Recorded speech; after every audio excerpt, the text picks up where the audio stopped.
कल्याणमध्ये जेईई परीक्षेदरम्यान मोठा गोंधळ झाल्याची बातमी समोर येते। कल्याण येथील कमलादेवी विद्यालयातील परीक्षा केंद्रावर एका विद्यार्थिनीला आधार कार्डच्या कारणावरून प्रवेश नाकारण्यात आल्याचं समोर येत आहे आणि त्यामुळे ती परीक्षा देऊ शकली नाहीये।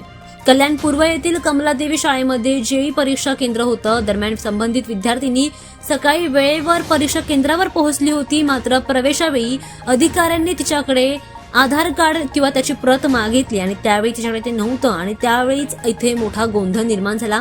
विद्यार्थिनींनी लगेचच तिच्या नातेवाईकांना बोलावून आधार कार्डची प्रत मागवली।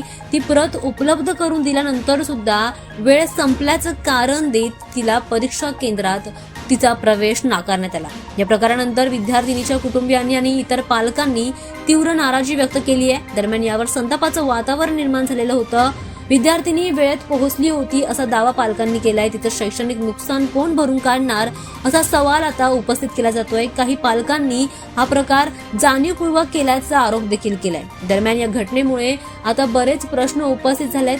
कल्याणमधील या घटनेमुळे शिक्षण व्यवस्थेमध्ये त्रुटी पुन्हा एकदा समोर येत आहेत। विद्यार्थिनी वेळेत पोहोचली होती तरी सुद्धा काही कारणांमुळे तिचं ते आधार कार्ड होतं ते उपलब्ध झालं नव्हतं, मात्र त्यानंतर सुद्धा उपलब्ध करून दिल्यानंतर तिला प्रवेश देण्यात आला नाही। त्यामुळे तिच्या पालकांनी कुटुंबियांनी संताप व्यक्त केलेला आहे।